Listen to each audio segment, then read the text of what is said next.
BH, a cidade de cada um. Conceito Belo Horizonte, 2025.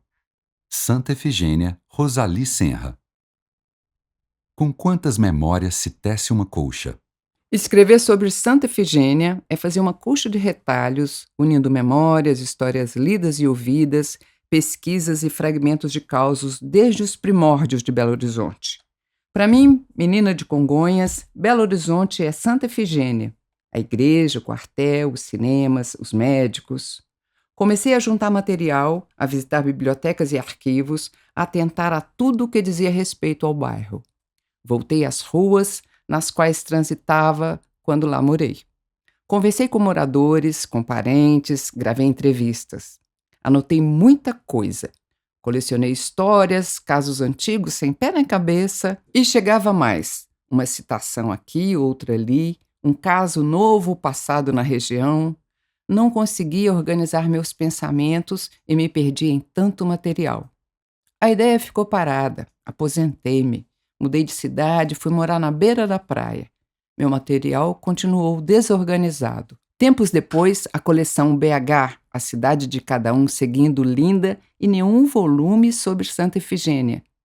Decidi, vou retomá-la. Avisei ao editor. Ele me disse: Já não dá mais.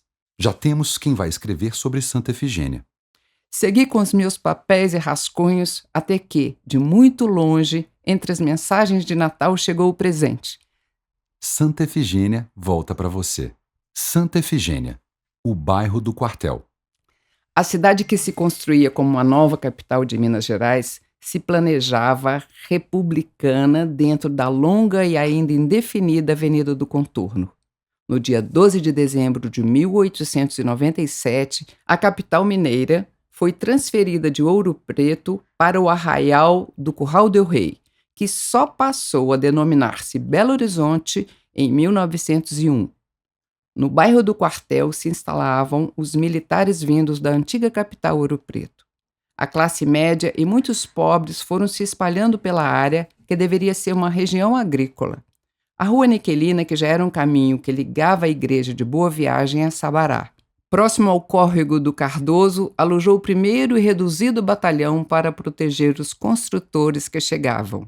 Quando íamos de Congonhas à capital, para os médicos ou visita, era em Santa Efigênia, onde nos hospedávamos, na casa da tia Zoé, irmã da minha avó, ou na casa do tio Lili, irmão do meu avô. Todos eram compadres, famílias compartilhavam receitas, participavam das festas da igreja e davam notícias dos irmãos, que viviam no interior. No final dos anos 1970, quando fiz cursinho e passei no vestibular, foi ali que escolhi morar. Tia Zoé morava na rua Tenente Garro, 326, e era a única irmã da minha avó que residia na capital, desde o início do século passado. Era professora alfabetizadora na Escola Assis das Chagas, que ocupava o turno noturno da Escola Olegário Maciel. Na ocasião da criação de Belo Horizonte, os logradouros da área central foram batizados com o nome dos estados da federação e tribos indígenas, rios brasileiros, personalidades nacionais ou dos Inconfidentes, no bairro Funcionário. Em Santa Efigênia, as ruas foram nomeadas em apreço aos minerais. Algumas tiveram a denominação modificada em atenção aos militares mortos nas revoluções de 1930 e 1932, e dos médicos pioneiros na região que ficaria conhecida como a área hospitalar. A Tenente Garro, originalmente chamada Dolomita, teve a denominação quando o prefeito Otacílio Negrão de Lima fez a troca da designação das ruas para prestar homenagem aos combatentes mortos. Joaquim Garro Ferreira Rabelo era o tenente do Corpo das Metralhadoras e esteve no cerco do 12º Regimento da Infantaria durante a Revolução de 1930. Foi o primeiro a morrer em Belo Horizonte, na batalha conhecida como Resistência do 12, ocorrida em outubro de 1930 entre as forças públicas e o Exército, quando Getúlio Vargas assumiu o poder após o golpe. Voltando à história da tia Zoé. A Escola Olegário Maciel, inaugurada em maio de 1925, abrigava também, no turno da tarde, a Escola Cesária Alvim e no turno da noite, a Assis das Chagas. Tia Zoé dava aula à noite e contava com muito orgulho ter um aluno professor da escola de medicina. Hein? Como assim, tia? Era sim professor da escola da medicina, ou não? Ela ria aquele riso fácil e alegre e dizia: ele, coitado, trabalhava na dissecação de cadáveres. Como era muito bom no que fazia, muito cuidadoso, foi promovido a professor prático de anatomia. Mas era analfabeto e veio aprender a ler comigo.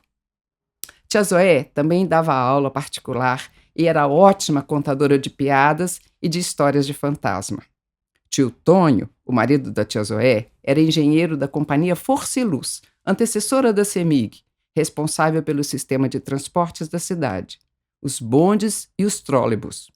E minha lembrança é de um tio passarinheiro.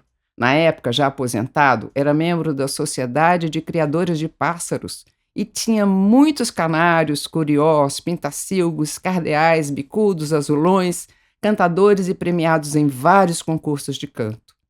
Logo abaixo da casa da tia Zoé, ao lado oposto, na esquina com a tenente Anastácio de Moura, encontrava-se o armazém de secos e molhados do seu Moisés. O armazém tinha de tudo: pão, doce, cereal, farinha, bebida, material de limpeza e, como disse uma prima, vendiam até abacaxi. Imigrantes sírio-libaneses começavam a chegar no Brasil no final do século XIX, vindos, na maioria, por questões religiosas em seu país natal. Havia muitos deles em Santa Efigênia. Os lotes eram grandes e algumas vezes era possível encontrar um portãozinho que seguia um beco e descobria várias moradias, várias famílias vivendo em barracões. Esses sírios eram chamados erroneamente de turcos. Minha prima conta uma vez que se celebrou um casamento de sírios ou libaneses ou turcos na rua, nas proximidades da sua casa, e as festividades, como era de costume, durou a semana inteira. O seu Moisés Calil, dono do armazém da esquina das ruas Tenente Garro e Tenente Anastácio, é hoje nome de uma rua no bairro Santa Efigênia, ligando a Avenida Andradas à Rua Niquelina. A outra no Buritis, bairro da Zona Oeste de Belo Horizonte. Essa fama ou homenagem tem um porquê. Seu Moisés é o pai do mais vangloriado atleticano Elias Calil, além de Roberto, Leila, Ellen e Leia, e avô do polêmico também dirigente do Galo, o ex-prefeito de Belo Horizonte, Alexandre Calil. Também na rua Tenente Garro, próximo à Avenida do Contorno, morava a família do músico, compositor e instrumentista Célio Balona, que começou a tocar aos 15 anos e fundou o conjunto Célio Balona, no qual participavam Milton Nascimento, Wagner Tiso, Nivaldo Ornelas e depois vieram fazer parte do emblemático Clube da Esquina. Aquele terreno que estava vazio tinha um abacateiro enorme. A gente brincava lá. Depois o terreno passou a pertencer ao seu Fileto, um grandão negro policial. E Marquinhos completa. Dali pra frente era tudo muito barra pesada. Tinha a casa de Sarrita, Casa da Luz Vermelha. A gente, menino, não podia passar por ali não. E ali pra cima... Ele fala apontando para onde é o bairro Novo São Lucas. Era a favela Pau Comeu. Lá morava um negro que tinha um vozeirão e mexia com os meninos que passavam para a escola. Ele trabalhava numa oficina mecânica e depois ficou muito famoso. Trata-se do Agnaldo Timóteo. Agnaldo Timóteo viveu uma temporada em Santa Efigênia. Depois, ajudado por Aldair Pinto, Agnaldo Timóteo começou a cantar nos programas de auditório das rádios Inconfidência, Itatiaia, Mineira e Guarani, ocasião em que conheceu a cantora Ângela Maria, que lhe aconselhou a tentar a sorte no Rio de Janeiro, onde teria mais oportunidades. Agnaldo foi um dos maiores cantores românticos do país. Mais tarde, entrou para a política, candidatando-se a vários cargos no Rio de Janeiro e São Paulo, eleito algumas vezes. Foi também candidato à presidência da República. Conde Bela Morte, entre tesouras, navalhas e outros assombros. Pavoroso para Fátima, Bernadette e Ângela, as filhas mais novas do tio Lili, que morriam de medo. Excêntrico e fascinante para alguns, bizarro para tantos, ou estranho para quem o via de longe, um sujeito tranquilo para quem convivia com ele. Era de fato uma lenda da época e da região. O Conde Bela Morte, Joviano Martins Soares Filho, nos anos 1950, tinha uma barbearia que, às vezes, funcionava como salão de beleza. Atendia homens e mulheres. O conde era magro e elegante, usava unhas grandes, muito grandes para os padrões. Mantinha o cabelo engomado, blusa de gola alta e uma longa capa, preta por fora e roxa por dentro, além de correntes e um enorme medalhão com uma caveira. Dormia dentro de um sarcófago, almofadas, travesseiros pretos, tudo de cetim e bem arrumado, ao lado de uma estante repleta de livros de poesia e alguns títulos estrangeiros. Ele é um homem agradável, cortês, inteligente, conversava bastante com a gente, tinha uma prosa animada, com assuntos variados e sempre cumprimentava as meninas que passavam. Ele também vendia calcinhas bordadas e rendadas para as moças, peças que ele mesmo bordava, me relatou a tia Imene. Às vezes, o conde Belamorte ia de ônibus ao cemitério com sua indumentária costumeira. Assombrava até os trocadores. Ele mesmo relatou ao Hélio Berberic e esse me contou as gargalhadas. Havia um trocador na linha do ônibus Saudade que vivia rindo de mim, me chamando de Drácula, monstro, alma de outro mundo. Uma vez, era quase meia-noite. Eu esperei o ônibus no ponto daqui da esquina da Tenente Anastácio, que estava lotado, muita gente em pé.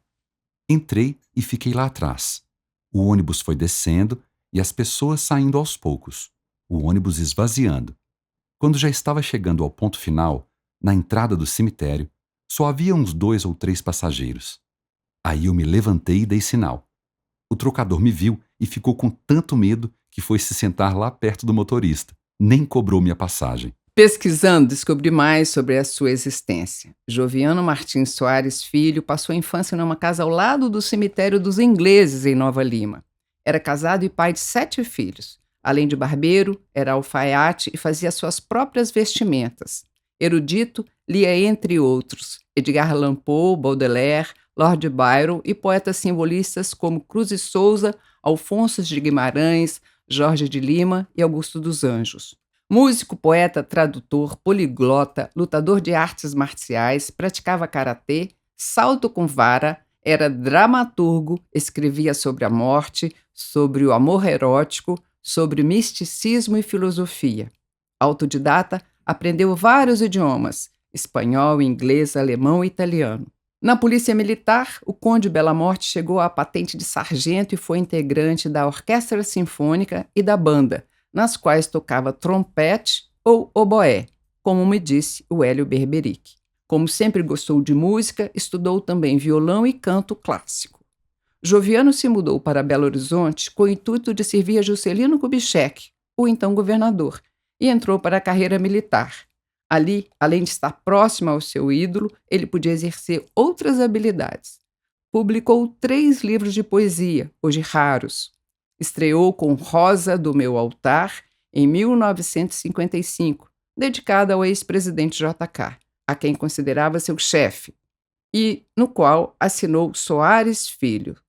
Depois, assumiu a personalidade de Conde Belamorte. Publicou A Dança dos Espectros pela editora Serrana, em 1963. O lançamento desse segundo livro foi num cemitério, à meia-noite, e ele recebeu seus convidados de dentro de uma tumba. Em 1985, publicou Tunico Tinhoso, O Afilhado do Diabo, pela editora Borborema. Hélio Berberic guardava de cabeça alguns casos do Belamorte e contava com entusiasmo. Uma vez, Tancredo Neves fez uma festa no Teatro Municipal de São João del Rei e convidou a Orquestra Sinfônica da Polícia. O teatro estava superlotado e uma mulher muito bonita sentou à frente, com um vestido preto bem decotado e um cravo no decote, chamando a atenção dos músicos, que pediram ao Belamorte que fizesse uma trova para a mulher. Ele solicitou que esperassem terminar o primeiro ato. No intervalo, ele mesmo foi até a mulher, pediu licença e disse: Ó cravo, como és de sorte, morrendo entre os seios dela, quem dera que o Belamorte tivesse a mesma morte tão bela. E Hélio Berberic encerrou lembrando com saudade, dando risadas, dizendo que Belamorte ia muito ao seu bar e sempre declamava novas poesias enquanto bebia conhaque e conversava com amigos. Era um boa praça. Deixou saudades por aqui. O clube com outras esquinas. A turma do Siliba. Na esquina das ruas Tenente Anastácio de Moura e Coronel Antônio Pereira da Silva, me dei conta de que a turma do Siliba era algo grandioso. Uma turma de amigos, colega de brincadeiras de rua ou dos colégios Arnaldo e Pedro II, que depois de muitos anos de convivência diária, passou a se encontrar como turma regularmente. Isso por mais de 60 anos. Ali no Bar do Hélio, uma placa celebra: a turma do Siliba e os amigos do Hélio Beberique comemoram 50 anos deste inesquecível bar, 1954-2004. Aqui vivemos nossos anos dourados. No início de 2013, fui a um encontro da turma do Siliba com a prima Elisa. Foram aparecendo aos poucos Elinho Barbosa, irmão do Márcio, Etienne Monteiro Bizarria, Carlos, da Carlos Peixoto, Dilson, Maurício do Carmo, irmão do Joaquim Ribeiro, que morava ali naquela rua, o primo João, filho do Tilili. Cadeiras espalhadas pela calçada e o Hélio Beberique no bar, trabalhando. Foram chegando outros que entravam na conversa sem protocolo. Alguns reconheceram minha prima 50 anos depois, e ela toda prosa. Lembra desta menina que morava na Tenente Garro? Ah, sua mãe. Sua mãe era Dona Zoé? Disparavam a citar nomes dos antigos moradores, das moças, relembravam as bonitas, as talentosas, as professoras de músicas e dos grupos escolares, as casas vendidas, os colegas que se mudaram do bairro ou da cidade, destacando os mais velhos que haviam morrido. O começo mesmo da turma do Siliba foi quando a molecada tinha de 13 a 15 anos. Turma de moleques ainda no grupo escolar. E a gente se encontrava todo dia. Era no bar do Hélio ou no bar do seu Esmeralda, na porta do cinema Santa Efigênia, na igreja, no clube dos oficiais ou no Cine Alvorada, aonde iam as meninas de má fama. A gente ia dar uns beijos nas meninas de má fama. Esses eram nossos pontos. E o Carlos afirma: Eu comecei a frequentar a turma do Siliba quando morava na Tenente Garro e tinha por volta de 11 anos.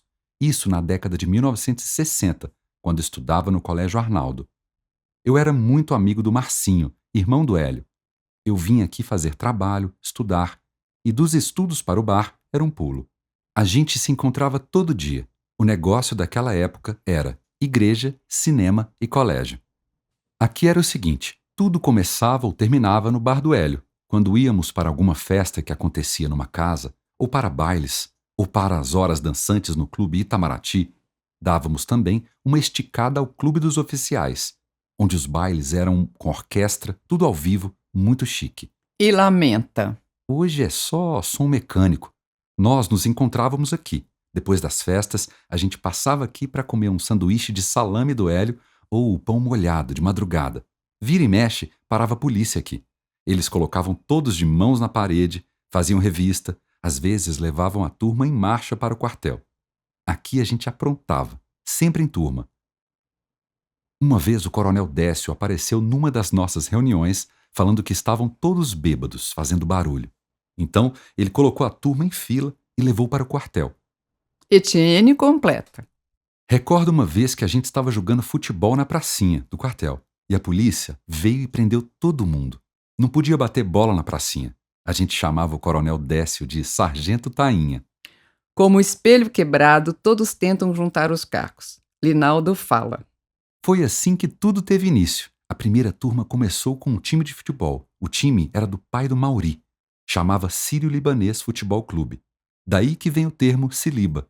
O ponto de encontro era na Avenida do Contorno, em frente à Rua Álvares Maciel, onde hoje tem uma loteria perto do quartel. Conversa de calçada com muita gente, sabe como é, né? A turma passa a falar nomes dos cinemas de Belo Horizonte. Cine Jax, Santa Efigênia, Santa Teresa, Odeon, Guarani, Metrópole, Acaiaca. E na Praça do Quartel tinha o Cine Grátis. Quem lembra?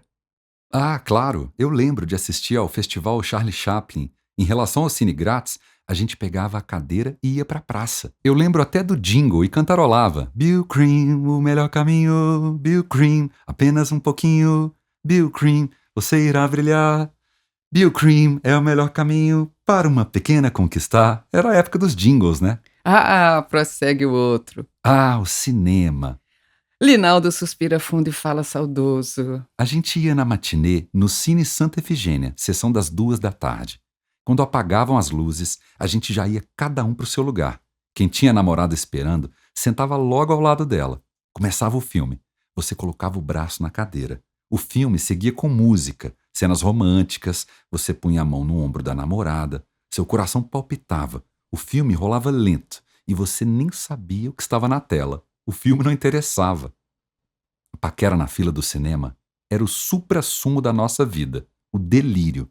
Era na fila que você já olhava a menina e ficava de olho onde ela ia sentar.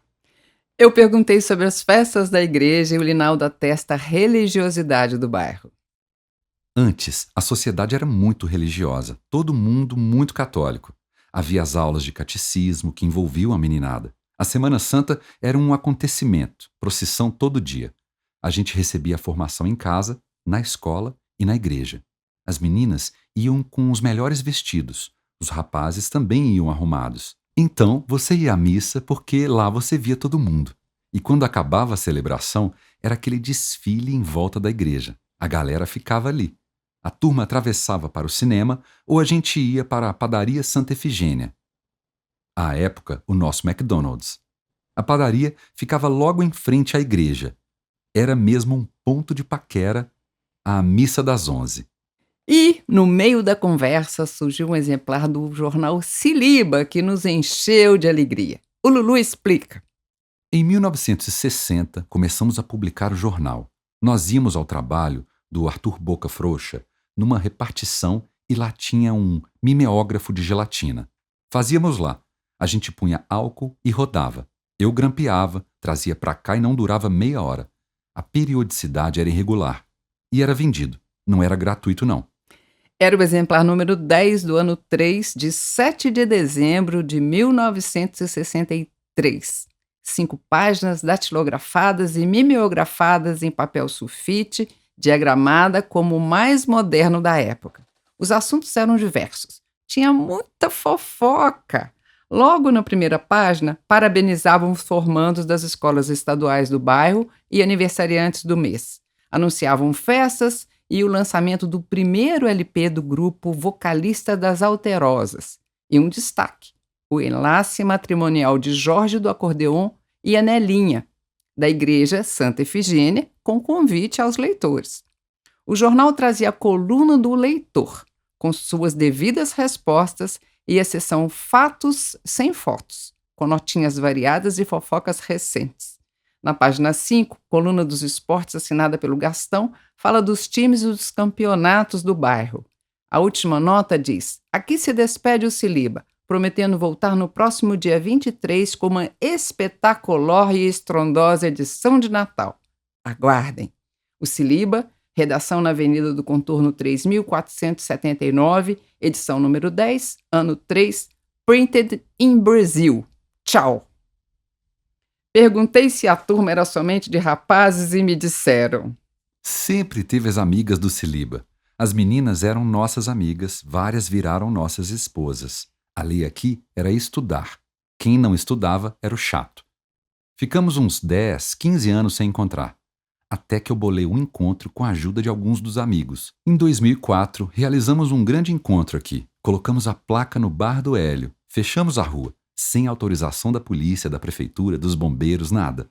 Eu não pedi autorização porque, se acontecesse alguma coisa, eu teria que responder. E foi chegando gente do Rio de Janeiro, de São Paulo, do interior de Minas, do Ceará, de Recife, do Diabo a 4. E foi chegando gente com os filhos. Ficamos maravilhados. Teve muito marmanjo que chorou de tanta lembrança. Em março de 2017, uma postagem na página do Facebook mostra a desmontagem do bar do Hélio Berberic. O bar muda de dono e não mais recebe os encontros da turma do Siliba, passados 63 anos. Mas a turma segue se encontrando em outras esquinas, até o último Siliba. Rua Tenente Anastácio de Moura, no tempo em que as quitandas guardavam a alma do entorno. Marcelino, vulgo tio Lili, era o irmão do meu avô. Veio para Belo Horizonte com 18 anos para trabalhar numa padaria no bairro Santa Teresa e conheceu a Diva. Casaram-se em 1934. Depois do matrimônio, associou-se ao cunhado e primo Raimundo, marido da irmã, a minha tia Marieta.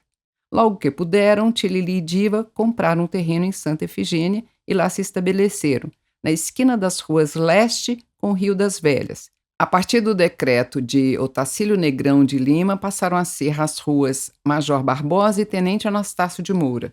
Ali naquela esquina, moraram por toda a vida com seus 15 filhos e mais os tantos que chegaram. A casa ocupava um terreno grande, 3 lotes comprados juntos, com um bar da esquina, cujo dono era o velho Macedo.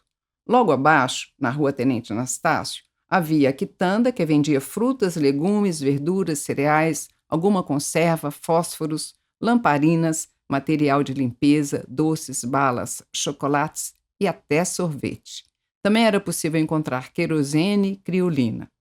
Do lado de dentro, um quintal grande, com hortinha e árvores frutíferas, como era comum no bairro. Havia também alguns barracões, quartos e banheiros extras. Tio Lili era festeiro, muito divertido e o mais bem-humorado da família. Na época que Maria, a primeira filha, já tinha idade para namorar, o tio Lili queria manter o controle da situação. Ele inventou de promover jogos em casa. Para isso, usava o quintal e os barracões que havia ao redor. Quando chegava a tardinha, vinham rapazes para jogar truco, buraco. Os homens gostavam dos jogos, apostas, e ficavam ali até altas horas. Quem conta como era a vida dessa família são as filhas Maria José, Fátima, Ângela, Efigênia e Bernadette. O casal era o tipo que há muito não existe. Tio Lili e tia Diva tinham sempre a casa aberta, a mesa posta e as panelas cheias no fogão a lenha, sempre aceso. Minha mãe, quando adolescente, morou lá. Ela e outros tantos sobrinhos do interior. Tia Diva era muito positiva, dinâmica, calma. Tinha sempre um conselho, uma palavra de carinho e atenção para quem chegava. Também era muito, muito religiosa. Fazia parte dos eventos da igreja. Conduzia a novena e havia a sacra de Santa Teresinha dentro da igreja de Santa Efigênia, andando de quadro em quadro, conduzindo os fiéis. Naquela casa, a qualquer hora que se chegava, não importava quantas pessoas, tinha almoço, lanche ou jantar. Com 15 filhos, tia Diva estava o tempo todo de barriga ou em fase de aleitamento. Tinha muito leite. Por isso amamentava os filhos e outras crianças das ruas. Meus tios iam adotando filhos vindo dos mais diversos lugares. Quem recorda alguns tipos é a Maria José. Um caso que eu não esqueço é o Toninho. Ele viveu aqui conosco uns 8 anos. Isso se deu nos anos 1950. Eu era mocinha, devia ter uns 14, 15 anos. Toninho apareceu no bar do pai, todo maltrapilho, vindo de Barbacena a pé. Chamava-se Antônio. Devia ter uns 21, 22 anos quando chegou. Apareceu, pediu comida, o pai colocou para dentro, deixou que ele tomasse banho, deu roupa, comida e ele foi ficando. Prestava serviço na horta, molhava as plantas, cuidava dos meninos. Ele gostava de passear com a gente. Se apontava para ir à missa com a mãe e às procissões da igreja. Era religioso e ficava feliz quando ganhava sapatos novos. Era um de nós, muito caprichoso e bonito. De repente, souberam lá em Barbacena que o Toninho vivia com a gente e vieram buscá-lo. Chegaram com uma ordem escrita, 3 radiopatrulhas para levá-lo de volta. Mãe não queria deixá-lo ir. Eles disseram que havia anos procuravam por ele e que ele era o pior dos doidos, o mais perigoso do hospício, e havia fugido. Mãe implorou, explicou que ele cuidava das crianças, que ajudava na casa, trabalhava ajudando com carinho, dedicação e nunca houve qualquer desentendimento, nenhuma violência, nada. Levaram o pobre rapaz. Tio João, irmão de mãe, foi com ele. Queria trazê-lo de volta, mas não conseguiu.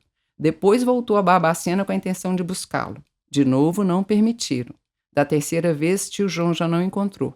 Naquela época, a escola de medicina precisava de corpos de indigentes.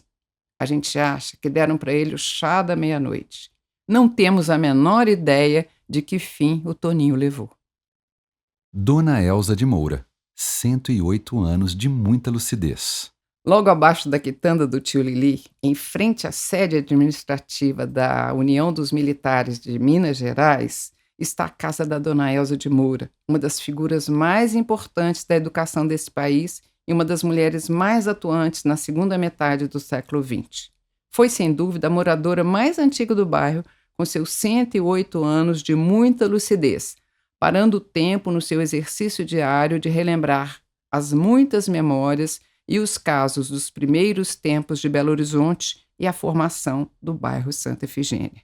O nome da rua, desde 1935, faz a justa homenagem ao tenente Anastácio de Moura, morto em combate contra as forças paulistas aos 42 anos numa explosão de uma granada de mão, no túnel da Mantiqueira, em Passa Quatro, no sul de Minas, durante a Revolução de 1932. Dona Elza gostava de conversar e contar sua infância, recordar os primeiros momentos do bairro que viu formar. Lembro como se fosse hoje. Olha como era Santa Efigênia. Todo mundo era militar e todas as famílias eram amigas. Então a gente, eu e a minha irmã, a Dagmar, a Nair, todas nós, filhas de militares, íamos apanhar gabiroba e araçá no bairro São Lucas. Não havia nada, era só mato. Não havia marginal, não havia trânsito. Nós tínhamos aula particular, além da aula do grupo escolar. E também ajudávamos em casa. Tinha aula de crochê com Dona Adélia do Major Quirino, aula de bordado, aula de música com papai e Maria Santana. Meu pai era um homem de muita sensibilidade e leitura. Era calmo e alegre, grande músico, tocava vários instrumentos. Dava às filhas excelentes livros da literatura universal, muitos traduzidos em Portugal. No fim de semana, fazia no próprio quintal apresentações teatrais com discussões sobre as peças montadas. Nasci num ambiente muito bom de música. Desde muito menina, papai nos levava, eu e a Hilda, ao teatro. Sua vida ali no bairro sempre foi ligada ao 1º Batalhão. O curso primário, Dona Elza fez no Grupo Escolar Henrique Diniz, um dos mais antigos da cidade. Os outros são os então Grupo Afonso Pena e Barão do Rio Branco. Com 12 anos, Dona Elza de Moura começou os estudos como normalista na Escola Modelo, da qual seria também diretora por 25 anos. É atualmente o Instituto de Educação. Estudou piano e canto e pôde integrar a Orquestra Sinfônica da Polícia Militar. Depois também passou a dar aulas de música e atuar como maestrina. Dona Elza trabalhou na Fazenda do Rosário com a educadora russa Helena Antipov, que na década de 1930 veio reformular a educação em Minas Gerais. A metodologia criava um ambiente em que o aprendizado deveria ser de forma mútua e com liberdade para experimentar, favorecendo o desenvolvimento integral do ser. Atuou também nas primeiras instituições educacionais do Estado, como na Secretaria de Educação do Estado, nas universidades estadual e federal, na Universidade Livre e junto aos principais nomes da história da educação de Minas Gerais: José Oswaldo de Araújo, Abigail Renault, Mário Campos, Aníbal Matos, a escultora Jane Louise Mille, Mário e Lúcia Casasanta, de quem foi aluna, e tantos outros. Dona Elza comenta: outra característica do bairro Santa Efigênia é a parte musical. Santa Efigênia é o berço dos grandes músicos sérios, e destacou os músicos que moravam no bairro. Aqui em cima morava Maria Santana, que dava aulas de piano e violino. O coronel Egídio mantinha um coral com as jovens. Tivemos o Salvador Vila, grande clarinetista. Juvenal Dias, que morava na Grão-Pará. E quase em frente à sua casa habitava o Joaquim Ribeiro, que publicou um livro muito interessante sobre balé. É necessário que se lembre das pessoas daqui. Categórica, Dona Elza reafirmou: quem chegou a Santa Teresa para fazer música saiu de Santa Efigênia. Sebastião Viana também morava aqui. Era flautista, maestro, assistente e revisor das obras do Vila Lobos. Ele é pai do multi-instrumentista e criador do grupo Sagrado Coração da Terra, Marcos Viana. A maioria dos filhos de militares ficava no quartel e com educação física ou com escola de música com músicos militares excelentes. A formação musical do bairro se deve à criação da Orquestra Sinfônica da Polícia Militar de Minas Gerais. Elza de Moura escreveu em vários suplementos infantis e literários na imprensa mineira e militar.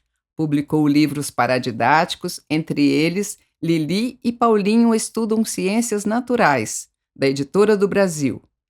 Artes Dramáticas e Ciências Naturais, O Pequeno Cientista, também da Editora do Brasil. orientação metodológica da editora Bernardo Álvares. Também gravou programas educacionais na extinta TV Itacolomi, hoje inacessíveis, mas existem algumas entrevistas no YouTube. Dona Elza falou com carinho do afilhado Afonso Romano de Santana, a quem chamava de Afonsinho. Ele é de uma sensibilidade ímpar. Morou aqui 4 anos enquanto fazia o curso Letras Neolatinas na UFMG, na década de 1960. Naquela época, também cantava no madrigal renascentista, além de fazer parte da vanguarda literária. O Isaac Karabichevski era o regente e o madrigal era muito melhor que o Ars Nova. Completou e seguiu. Afonsinho passou grande parte da vida em Juiz de Fora, apesar de ter nascido aqui. Foi do Grêmio Estudantil. Quando voltou, defendeu tese sobre Carlos Drummond de Andrade. Dona Elza conclui. Ele me liga sempre. Outro dia me telefonou de Paris. E hoje eu fui à livraria buscar o último livro dele, Como Andar no Labirinto. O Afonso um dia escreveu para mim numa carta que eu deveria escrever minhas memórias, mas não por minha causa, mas para refletir sobre um tempo aqui, vivido com tanta gente que eu conheço, pela vida que eu tive. E eu respondi para ele, não vou escrever nada, não dá tempo, seriam volumes e volumes e mais volumes por causa do tipo da minha vida, muito variado. Nas idas a Belo Horizonte, Afonsinho fazia questão de visitar a madrinha, por quem tinha muito respeito e admiração. Afonso começou a escrever para o jornal aos 15 anos, publicando poemas e artigos. É autor de mais de 60 livros, ensaios, crônicas e poesia. Ele ressalta a cultura e a importância da madrinha. Ela nunca viajou para fora do país, mas sabe tudo de ópera. É uma pessoa generosa e extremamente ativa, uma pessoa única. Afonso Romano foi vanguardista da poesia nacional. Participou de diversos movimentos poéticos, publicou poemas comprometidos com a vida política e social brasileira e ocupou, de 1990 a 1996, o cargo de diretor da Biblioteca Nacional. Além disso, são de sua autoria importantes programas federais de política e incentivo ao livro e à leitura. Correu o mundo fazendo palestras sobre poesia, escrita e sobre a arte brasileira. Ganhou vários prêmios, foi traduzido para diversos idiomas. E a vida dá voltas, dá surpresas, alegrias e duros golpes. Em novembro de 2017, Afonso Romano de Santana, autor de Que País é Esse?, gravou um longo depoimento para a Assembleia Legislativa de Minas Gerais. Penso ser um dos últimos trabalhos, já que nesse mesmo ano, infelizmente, recebeu o diagnóstico de Alzheimer, para a tristeza de todos que acompanham sua tão brilhante carreira. Dona Elza seguiu me guiando pelo bairro que tanto amou, falando da sua vivência com a música, os corais, os maestros, seus amigos, os músicos.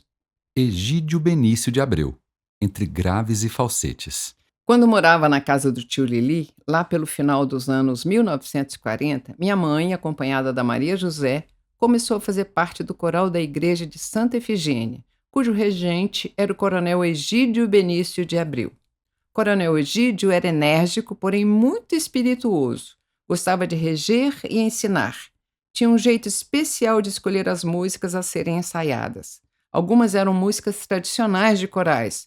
Contudo, inovava e introduzia músicas que não faziam parte dos repertórios usuais. Egídio Benício de Abreu nasceu em Jequitaí, interior de Minas Gerais, em junho de 1906. Sua formação musical começou cedo, com sua mãe, Dona Egídia de Abreu, que cuidava do coral da sua cidade. Com talento reconhecido desde menino, mudou-se para Pirapora e ingressou na banda de música da cidade. Com 20 anos, veio para Belo Horizonte, onde entrou para o 1º Batalhão da PM, também pela tradição musical. No ano seguinte, formou-se músico. Participou ativamente das revoluções de 1930 e 1932, destacando-se com bravura por sua disciplina e seriedade. Passou então a ser o comandante do Departamento de Instrução. Destacado na carreira militar, teve a música como fundamental. Foi o criador do Canto Orfeônico de Santa Efigênia, onde reuniu, na época, as melhores vozes. Também se deve a ele a criação da Orquestra Sinfônica da Polícia Militar Mineira. Consta nos arquivos da Polícia Militar de Minas Gerais que no dia 6 de abril de 1937 houve uma apresentação de um grupo musical do 1º Batalhão da PM, cujo regente era o Coronel Egídio, ainda jovem. Nessa apresentação, o amigo Sebastião Viana fez solo de flauta. O desenvolvimento desse grupo está intimamente ligado à Escola de Formação Musical da PMMG, idealizada por este oficial, clarinetista e comandante do Departamento de Instrução.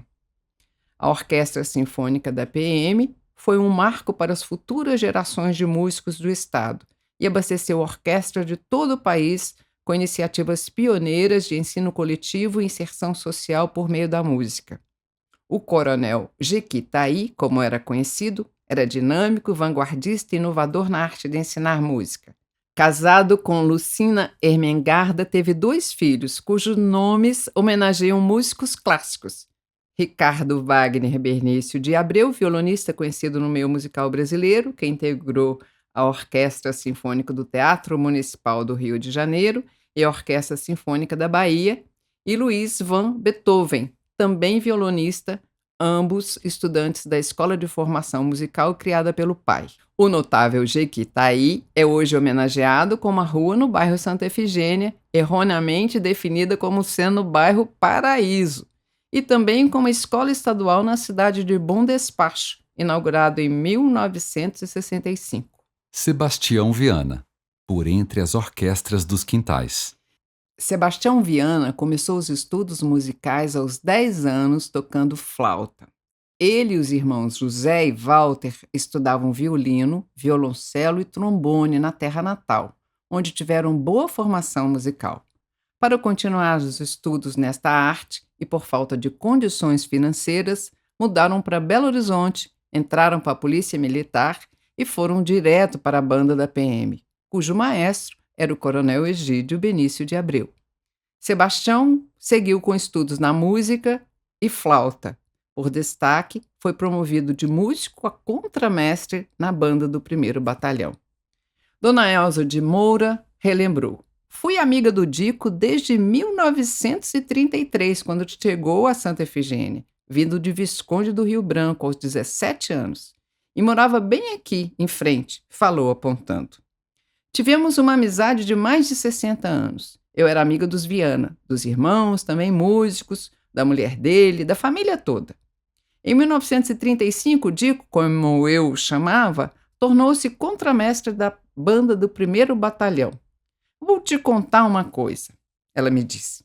"Sebastião Viana, quando morava no bairro, vinha aqui e sentava no jardim, onde tinha um repuxo, e cantava: Teu lindo olhar me ilumina, me fascina."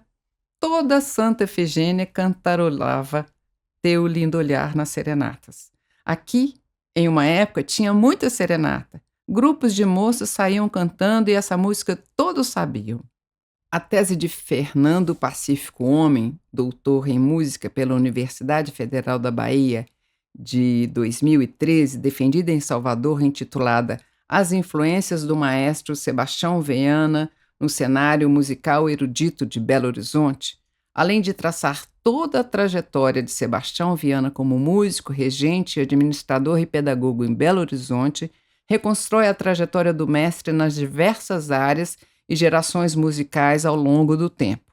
Neste trabalho, foram estudadas as escolas, os teatros, as orquestras e as instituições ligadas à música, principalmente os lugares de maior atuação do Grande Dico, Escola de Formação Musical da Polícia Militar de Belo Horizonte e a Escola de Música da UFMG.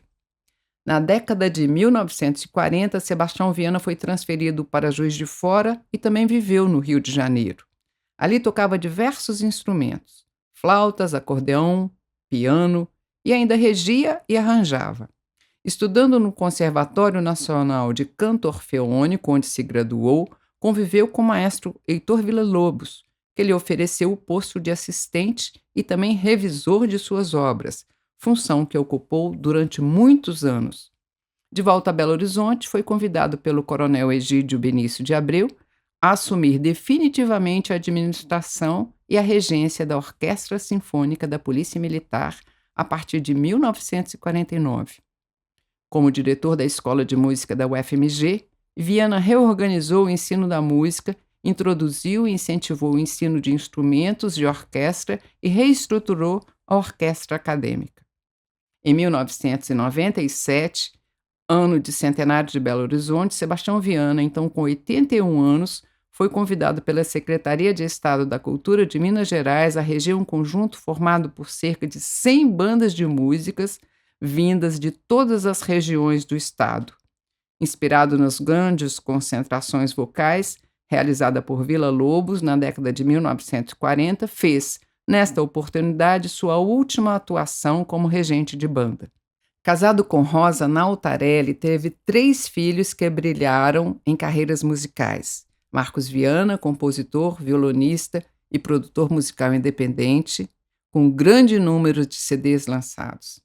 Rosane Viana, pianista, cantora e professora de artes e música, e Anderson Viana, maestro, compositor, arranjador e produtor musical com prêmios em vários países. Juvenal Dias da Silva. Com quantas notas se ergue um palácio? Juvenal Dias da Silva é o nome da sala no Palácio das Artes que homenageia um dos mais completos flautistas da cena musical brasileira. Nascido em 1908 em Belo Horizonte, sempre morou em Santa Efigênia. Filho de violonista, iniciou seus estudos musicais ainda menino com o mestre José Wellerson Nogueira da Gama. A família é toda musical. Pai e irmão no violão, outro irmão no pandeiro, as irmãs cantoras. Juvenal na flauta, saía fazendo serenatas pela cidade. Com a instalação do Conservatório Mineiro de Música em 1925, foi o primeiro aluno a matricular-se na classe do professor Fausto Assunção. Com 13 anos, começou a tocar profissionalmente, atuando em orquestras nas salas de espera do cinema mudo, na empresa de cinema Gomes Nogueira. Coronel Décio lembrou, ao destacar o caráter musical do bairro. Juvenal Dias e meu tio Geraldo Persilva foram para mim os 2 grandes flautistas de BH. Os 2 rapazinhos tocavam juntos ainda no tempo do cinema mudo. Ele era um homem elegante, cabelinho branco, morava na Grão-Pará 444. Cumprimentava todos com distinção. Juvenal Dias participou de várias orquestras até 1977, quando se aposentou.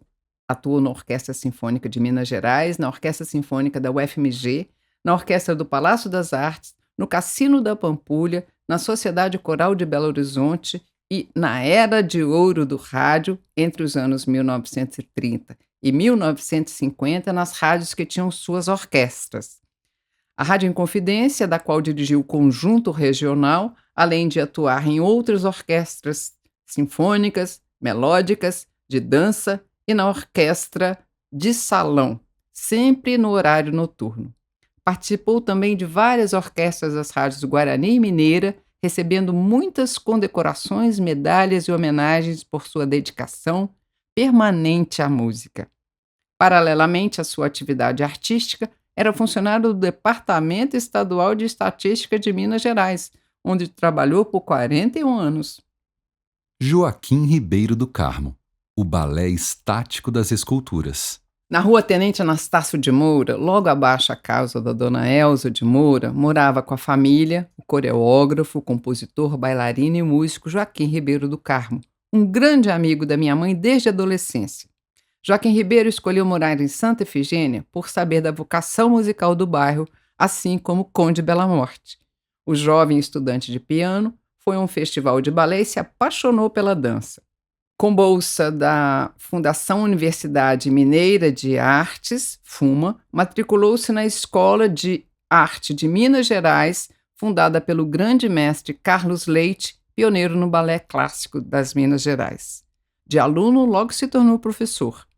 Com companhia de dança do mestre Carlos Leite, excursionou pelo Brasil e exterior, destacando-se no padedê, ao lado de Lúcia Tristão, primeira bailarina do balé de Minas Gerais. Em 1963, foi convidado pela Vitória Fischer Parcos a fundar a Escola de Bailado em Congonhas. Nessa oportunidade, conhece as obras do Aleijadinho, por ela se encanta e comenta. Que engraçado, Vocês me trazem para montar uma escola de balé, aqui tendo, no entanto, um verdadeiro balé estático nessas esculturas. A relação de amizade entre nossas famílias cresceu. Joaquim se instalou na rua Tenente Anastácio de Moura com a esposa Marlene Marcossi, conhecida em Congonhas, e 3 filhos, que estudavam balé e piano com o pai. Abriu estúdio de dança junto à sua casa, onde deu aulas de piano e balé para várias turmas. Conversando com Hélio Beberic, percebi o orgulho de ser seu vizinho. Joaquim Ribeiro era inteligente demais, um homem culto. Além de bailarino e professor, era coreógrafo. Ele veio de Santa Bárbara, sua terra natal. Depois que casou, comprou essa casa na Tenente Anastácio. Vivia muitíssimo bem com a esposa. Aqui criou os filhos. Também era pintor e costumava presentear os amigos com seus quadros. Tinha na sua casa o estúdio de balé e era também escritor.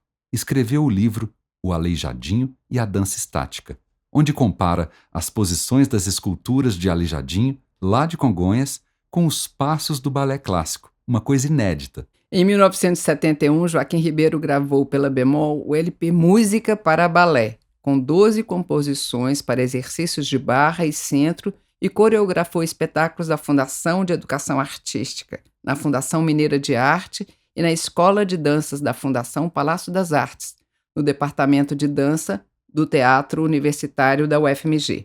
Depois da morte do Joaquim Ribeiro, sua família vendeu o espaço para um coronel e se mudou, para nunca mais voltar. Sua casa e o estúdio de dança foram transformados numa escola de cursos de formação de vigilante, extensão em transporte de valores, extensão em escolta armada, extensão em segurança pessoal privada, extensão em grandes eventos e reciclagem, o CEPAV.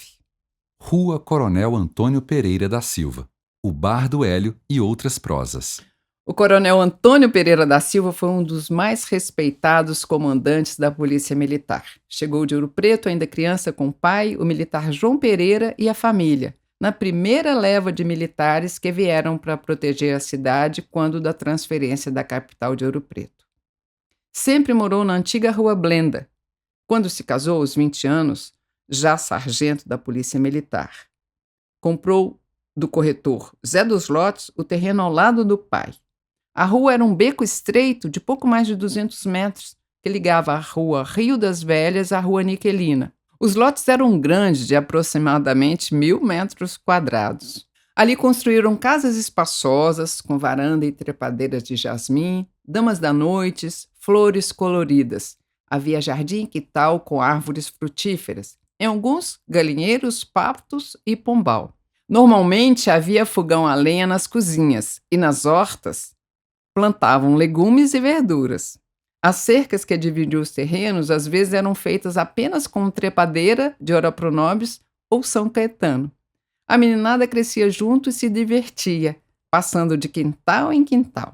Quando o tenente Antônio Pereira da Silva fez 21 anos, em 30 de abril de 1921, nasceu Jonas, o seu primeiro filho. Nesse dia foi inaugurada a Luz na Rua. Naquela rua, ao lado da residência de seu pai, morou com toda a família os filhos, Jonas, Jairo, Hélio, Élcio, Décio e Ruth, a única filha. Antônio era o segundo filho de João Pereira e Mariquinha, pessoas muito caridosas e queridas no bairro. Tiveram 11 filhos.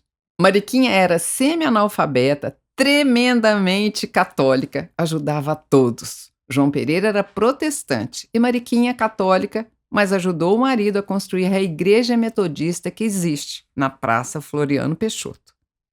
Numa ocasião, o coronel Décio, filho de Antônio Pereira, mostrou-me fotos da época e contou que seu pai trouxe o esporte para dentro do quartel nos anos 1940. Ele incentivou a formação de equipes, convocou técnicos e abriu as portas para os jovens civis. Com o bairro já densamente povoado, havia muita garotada para competir. O objetivo era afastá-lo do vício. Surgiram horários infantis e juvenis, seleções femininas e masculinas de vôlei e basquete. O sargento Adolfo Guilherme era o preparador físico e técnico de vôlei e mais tarde haveria de se tornar campeão mundial. Dali surgiram vários expoentes do esporte regional. Décio, orgulhoso, Lembra que seu pai tinha grande carinho pela banda. Em 1937, o comandante-coronel Francisco Brandão deu a ele a missão de criar a Orquestra Sinfônica e disse: Olha, Pereira, nós vamos fazer aqui uma orquestra. Ouvi no rádio uma orquestra só de mulheres, e eu tinha vontade de fazer uma orquestra aqui no batalhão. Comandante fala, todo mundo concorda. Meu pai chamou o mestre da banda, o tenente Egídio Benício de Abreu, o Jequitaí, que ponderou as dificuldades. Ah, mas orquestra tem que ter violino, piano, e quem pode fazer? Tem aqui o Laranja, um civil. Contrataram esse e outros civis para tocar. Arranjaram um piano. Com Egídio Benício, que também era do coral, fizeram uma orquestra sinfônica. Se a pessoa tem ouvido, toca. Ele também fundou a Orquestra de Música dentro do quartel e com professores do Conservatório de Ouro Preto e criou a Banda da PM. Dona Elza ressaltou outros feitos do coronel Antônio Pereira. Ele foi quem criou o grupo de escoteiros inspirado no pensamento de Baden-Powell, que segue os ideais ecologistas: conhecimento, respeito e amor pela natureza, uma escola de cidadania. Embora a atividade dos escoteiros fosse desenvolvida por militares dentro do quartel, o escotismo nada tinha de cunho militar ou paramilitar, como as grandes organizações nazistas da juventude alemã ou italiana. O escotismo reunia jovens vindos de longe. Dona Elza se orgulha de ter sido a aquelá pessoa responsável pelos lobinhos, isto é, pelos mais novos. Na outra esquina das antigas ruas Rio das Velhas com Blenda, ficava o bar do Hélio Berberic, ou seja, o ponto de encontro mais longevo da turma do Siliba. Hélio é um celibatário convicto, amigo de todos, ouvia todas as histórias, sabia de todos os passos dos vizinhos, mas sempre muito discreto, tranquilo. De fala agradável, firme, foi conversando comigo logo que me apresentei, sempre com um sorriso. Elogiou muito Joaquim Ribeiro e riu de lembrar as esquisitices do Conde Bela Morte. Fotografei um recado dos clientes na parede emoldurado e preso como um quadro. Além do texto, fotos diversas do Hélio no bar e da clientela. Na parte de baixo das fotos, outro recado: não vendo fiado. No bar do Hélio Berberic, gente fina e muito chique. Na antiga rua Blenda, que saudade desta venda. E do bairro em que fui criado, onde fui bem educado toda a minha infância e houve muita relutância. Aqui engraxei sapatos de todos os tipos e formatos. Aqui eu bebi cachaça, cerveja e vinho na taça. Comi muito pão molhado, que era de bom agrado. Que bom ter aqui frequentado, foi ótimo o aprendizado. De vez em quando apareço e sou recebido com apreço. Geralmente saio chapado e bem desarrumado, porque encontro o Bedel, um considerado meu. A todos os meus abraços. Não reparem estes maus traços. Só quis homenagear aos que frequentam este bar. Muita paz, saúde e dinheiro são os votos de um guerreiro. E a assinatura, Nil Knarf. Na outra parede, algumas fotos. Uma vista aérea de uma praça da cidade e em outra, o frequentador ilustre, Juscelino Kubitschek. JK, muito antes de ser presidente do Brasil e de construir Brasília. Foi médico e depois ingressou na carreira militar. Frequentava o bairro e o bar do Hélio. Depois de ter sido presidente exilado político, ainda vinha à União dos Militares de Minas Gerais, naquela rua, e passava no Hélio, mesmo que fosse apenas para um cafezinho. Do outro lado, um quadro pintado sem assinatura, em tons de azul e amarelo, retratando a esquina, o Hélio à frente do seu bar, na calçada, e um bonde parado no ponto, com pessoas entrando. Ali sempre foi ponto do bonde, do trólebus ou do ônibus. Naquele ponto, o conde Bela Morte parava antes de seguir para o cemitério da Saudade, depois da prosa com o Hélio. O bar do Hélio é um bar típico, serve café de máquina, cerveja, pinga das mais diversas marcas, conhaque, doces para a criançada, biscoito, isqueiro, pururuca e o famoso e inesquecível pão molhado. Ele guardava de cabeça as trovas do Bela Morte. Para uma mulher que o destratou, ele fez um poema e disse a ela: "Você não vai entender o que eu estou dizendo. Pergunte para alguém que tenha cultura", e lascou-lhe o poema. Toda boca de quem diz asperge luz e perfume, mas aquela que mal diz asperge apenas estrume. Em 1970, meu avô comprou uma casa na antiga Blenda, depois Coronel Antônio Pereira da Silva, 147. Mas a gente sempre insistia em chamá-la por Rua Blenda. No terreno havia 2 casas geminadas, uma maior e outra menor, e um barracão no fundo.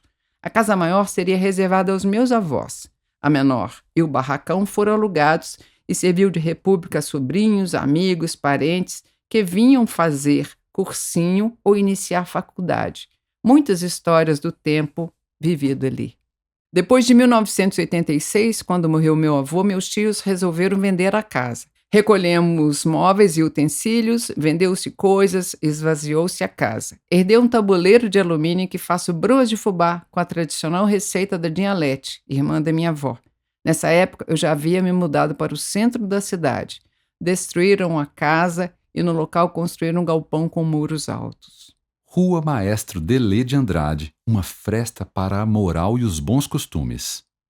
Maestro Delê de Andrade é o nome de uma rua que começa na Avenida Mendes Sá e tem pouco mais de 1 quilômetro, terminando na Rua Juiz da Costa Val, toda dentro do bairro. Delê de Andrade era o músico e compositor José Brás de Andrade, nascido em Ouro Preto em 1916. Tinha sua orquestra atuante no Cassino da Pampulha entre 1930 e 1946, quando o então presidente Eurico Dutra, em nome da moral e dos bons costumes, proibiu os cassinos no Brasil. Delê era da noite, dos bailes, das boates, do samba e compunha canções gravadas por diferentes estilos de voz. Nas décadas de 1950 e 1960, sua orquestra tocou em quase todos os bailes de debutantes e formaturas da cidade e nos clubes de Belo Horizonte. Iate Tênis Clube, Minas Tênis Clube, Automóvel Clube, Cruzeiro Campestre. Pela orquestra do maestro Delê de Andrade passaram muitos nomes conhecidos da música feita em Minas Gerais. Célio Balona, Gilberto Santana, Deise Gustini, Clara Nunes, Valesca, Rosana Toledo. O maestro e sua orquestra são citados no romance Il do Furacão, de Roberto Drummond. Igreja de Santa Efigênia dos Militares, uma casa em chama nas mãos. Em 1899, a Polícia Militar constituiu a Irmandade de Santa Efigênia dos Militares e ergueu a Capela de Santa Efigênia, na Rua Nequelina, bem perto do primeiro quartel, na entrada da cidade, em honra da padroeira, nomeando-a Capela de Santa Efigênia dos Militares, com imagem e devoção trazidas do Alto da Cruz, em Ouro Preto. O nome da igreja se deve à devoção dos militares a Efigênia. Santa Efigênia foi uma princesa negra, nascida na Etiópia e convertida ao catolicismo por São Mateus, que a batizou. É a protetora do lar, ajuda nas questões imobiliárias, a alugar casa ou a ter moradia própria. Conhecida também por ser protetora contra incêndios. Na iconografia, Santa Efigênia aparece com uma casa em chama nas mãos. Em 12 de outubro de 1900, era lançada a pedra fundamental nas proximidades do quartel do 1º Batalhão da Polícia Militar, numa posição em diagonal com frente para a então Avenida Floriano Peixoto. Os militares se tornaram responsáveis pela construção e, posteriormente, pela manutenção e segurança da igreja e dos jardins, assumindo os gastos com jardineiros ou encarregavam alguns recrutas para a tarefa. Além deles, o bairro foi se enchendo de profissionais liberais, comerciantes, donos de armazéns, também por imigrantes, principalmente italianos e turcos, gente de muita religiosidade e fé. Promoviam festejos, jantares festivos, organizavam barraquinhas e eventos beneficentes para angariar fundos em prol da construção da igreja, além de cursos e atividades. Na festa de São José, em março de 1923, era assinado pelo bispo de Belo Horizonte, Dom Antônio dos Santos Cabral, o decreto de criação da paróquia Santa Efigênia dos Militares. Os militares também garantiam a segurança do patrimônio e dos fiéis. Eram eles que carregavam o andor nas procissões. A banda de música da PM participava de todas as festividades: Semana Santa, Festa da Padroeira, de São José, coroações e festas de maio. Coronel Décio Pereira da Silva é quem relata. As festas da igreja, além de promover a confraternização religiosa e social da população, serviam para angariar fundos para as ações sociais. A partir do decreto do bispo, a Polícia Militar assumiu os encargos financeiros da igreja. Fez reforma, restaurações usando serviço e mão de obra dos oficiais. As pinturas internas foram refeitas pelo Tenente Moura, um artista da corporação. Lembra o coronel Décio Pereira da Silva. Padre Armando foi o pároco que mais tempo ficou na paróquia e tempos depois teve a ajuda do seu irmão, o padre Luiz de Marco, que era tenente-coronel da Polícia Militar. Ele foi capelão e professor do Departamento de Instrução da PM. Escreveu vários livros com histórias da PM e criou o Museu da Polícia Militar. Décio continua falando com empolgação sobre as festas da Igreja de Santa Efigênia dos Militares. Quem começou com essas barraquinhas foi o Cir Assis Assunção, um padre muito animado, cheio de entusiasmo. Influente em toda a cidade, Padre Cir chegou a ser vereador e presidente da Câmara dos Vereadores. Na Semana Santa, a procissão dele começava no Domingo de Ramos e acontecia todos os dias. Ele fez a primeira solenidade de descendimento da cruz e trazia a Rádio Guarani e a imprensa toda para cobrir a Semana Santa daqui. Além da festa da padroeira, a igreja faz a festa do Natal, no Ano Novo, no mês de maio, em honra a Nossa Senhora, com as coroações, e na Semana Santa, com as procissões de enterro na Sexta-feira da Paixão e de Aleluia no Domingo de Páscoa. Nos primeiros tempos, as festas da padroeira e de São João, além das procissões, havia concerto da banda da Polícia Militar, caminhadas ecológicas pela Mata da Baleia, quermesses com barraquinhas, com jogos de pescaria, sorteios, bingos, leilão de eletrodomésticos, bolos, pães, pudins, lata de biscoito, frango, leitão assado, potes de geleias, doces que eram doados. Dona Eulâmpia recorda de uma mesa de doces imensa que deve ter mais de 50 anos e ainda existe na igreja, onde são ou eram colocadas as prendas dos leilões. Dona Ana do Carmo, orgulhosa, fala da sua barraca de doces. A minha barraca é a que mais vende, é a campeã. É a minha doação para a igreja. Eu mesma faço os doces, brigadeiros, cocadas, amor em pedaços, casadinhos, pé de moleque, figo cristalizado, faço tudo. Nas procissões, os fiéis carregavam velas de ceras de abelha que às vezes queimavam os dedos ou os cabelos de quem ia à frente. Nos altos-falantes, os rapazes ofereciam música. Para aquela menina de saia rodada, oferece o rapaz de calça preta. Havia o tradicional correio elegante. Os meninos mandavam recado para as meninas e as mais atrevidas, consideradas à época, também enviavam bilhetes aos meninos. Elisa também relembra nos tempos que frequentava a igreja de Santa Efigênia. O bairro era todo muito religioso. Domingo tinha a missa a partir das 5 da manhã até o meio-dia. As primeiras horas, até a missa das 7, era o horário das beatas. Das 8 horas, a missa das crianças. Essa missa tinha contação de história para atrair a criançada e ficava cheia. Depois era a missa dos jovens, a missa das 9, que acabava às 10 horas. E para os maiores, era a missa que começava às 10 horas, a turma que não acordava cedo. Os adolescentes saíam da igreja e iam para o cinema. Em frente ficava o Cine Santa Efigênia e havia sessões de matinê, desenho animado. No cinema, a programação desse horário era sempre de desenho animado. Maio é tempo de coroação. Todos se agitavam para fazer a coroação mais linda que o ano anterior. Havia os ensaios e as preparações dos eventos. As coroações aconteciam no horário da missa das crianças. Tinha procissão pelas ruas e em cada coroação 5 crianças eram destacadas e preparavam cantorias específicas. Dona Ana do Carmo, moradora da rua Euclásio, era responsável por ensaiar as meninas. Ela conta tudo. Era muito bonito, já que as famílias se envolviam mesmo. Tia Zoé também ensaiava as cantigas de coroação, fazia cartuchos de amêndoas, asas de anjos e túnica das virgens. As amêndoas da tia Zoé eram famosas, feitas de açúcar com amendoim, porque amêndoas de verdade eram coisas muito caras. Por isso fiz questão de incluir a receita no meu livro Quitandas de Minas, Receitas de Família e Histórias, publicado pela editora Autêntica. Cinemas. no tempo em que lanterninhas vigiavam a catarse dos filmes. Além das festas da igreja, a juventude não abria mão das idas ao cinema. O primeiro a se instalar no bairro, bem perto da igreja, foi o Cine Bagdá, inaugurado em novembro de 1942. O que havia sido ali? Havia, na esquina da Avenida Brasil com a Rua Álvares Maciel, o Bar dos Santos, Santos Randázio. Um dia apareceu por lá o empresário Benedito Alves da Silva, que cismou de querer fazer dali um cinema e acabou convencendo o velho Randázio à nova empreitada.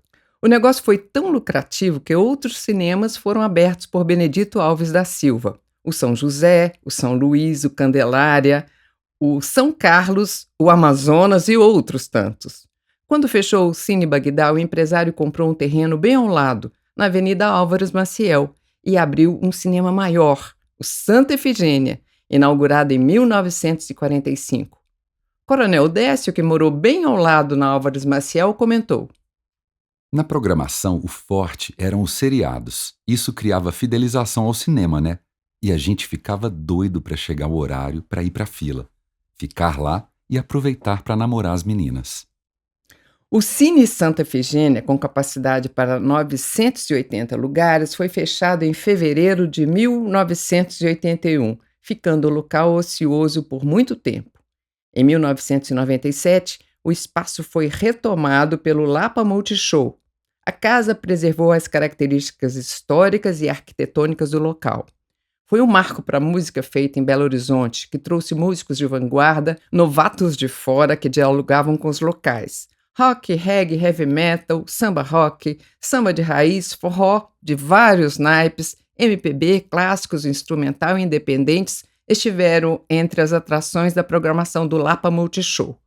Como os donos tinham estreita ligação com o forró do sul da Bahia, o Lapa Multishow se transformou no ponto do forró de Belo Horizonte. O espaço se abriu então para o forró pé de serra, trazendo também grandes expoentes nacionais desse estilo. Funcionou até 2011. Em 2022, o espaço passou a ser ocupado pelo A Autêntica, outra casa de show que também já funcionava na Savassi e havia sido fechada na pandemia. Recebe várias bandas, DJs, MCs e também estilos musicais variados, como samba, rock alternativo, pop rock, jazz. É a casa do show do momento. Em setembro de 1958, com a presença da atriz e cantora espanhola Sarita Montiel, muito famosa à época, foi inaugurado o Cine Alvorada, o maior de Belo Horizonte, com capacidade para 1.650 pessoas, também do empresário Benedito Alves da Silva. Ficava na Praça Floriano Peixoto, no número 3.239, na Avenida do Contorno. Antes disso, as tias e as primas falavam de um cine grátis, que se apresentava uma vez por semana na lateral da Praça do Quartel, que apresentava filmes de curta e longa duração em telões e variavam. Três Patetas, Pica-Pau, Cantinfras, Buster Keaton. Era o tempo da transição do cinema mudo para o cinema falado. Junto com o cine grátis, vinham outras atrações culturais, concursos populares, apresentações circenses, músicas em altos-falantes e shows. A projeção acontecia no meio da avenida. A meninada sentava nos meios-fios e as meninas andavam em zigue-zague, só para terem o prazer de andar no meio do povo. Os filmes eram os de maior sucesso na época e a praça ficava lotada. O Cine Alvorada foi fechado em 31 de agosto de 1983, ficando o prédio abandonado. Os tempos mudaram. No final dos anos 1980, a onda reinante era a house music. O espaço Cine Alvorada abrigou a Casa Hipodromo, cuja logomarca era de 3 cavalos dourados. A casa, luxuosa, tinha capacidade para quase 2.000 pessoas. Na entrada, um tapete vermelho recebia a clientela. Lá dentro, luzes e som de primeiríssima qualidade. Havia, no fundo, um palco para receber as bandas e a segurança era feita por ex-policiais ou policiais da ativa da Polícia Militar. Com o tempo, a moda se transformou e tudo se acabou. O quartel e a Praça Floriano Peixoto. Em março de 1897, ano da inauguração da nova capital, Belo Horizonte, começava a ser construído, em estilo neoclássico, o prédio do quartel do 1º Batalhão da Polícia Militar de Minas Gerais, na praça inicialmente planejada para se chamar Praça Belo Horizonte, uma das 24 do projeto original, que posteriormente recebeu o nome de Praça Floriano Peixoto. Projetado pelo arquiteto carioca Edgar Nascentes Coelho, a construção do quartel ficou a cargo do Conde de Santa Marinha, arquiteto português, também encarregado do Palácio da Liberdade, do prédio da imprensa oficial e do necrotério do cemitério do Bonfim. O quartel, verdadeira fortaleza, tem paredes externas maciças de 1,10 m de espessura, com pontos estratégicos para defesa e contra-ataque, clarabóias de onde podem atuar atiradores de elite e forte o suficiente para resistir a disparos de canhão. As paredes internas têm 70 centímetros de largura. Em 6 de abril de 1898, com o prédio quase totalmente finalizado, ocorreu o primeiro grande incêndio da nova cidade.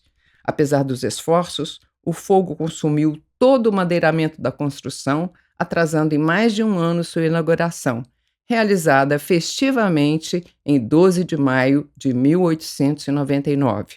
Este prédio, que também abrigou o Esquadrão da Cavalaria Militar, impressiona até hoje por seu estilo de fortaleza, beleza e luxo. No interior, o acabamento era de pinho de riga e muito mármore. A praça tinha formato triangular e servia para treinamento dos recrutas, que praticavam exercícios de formação ou atividade física.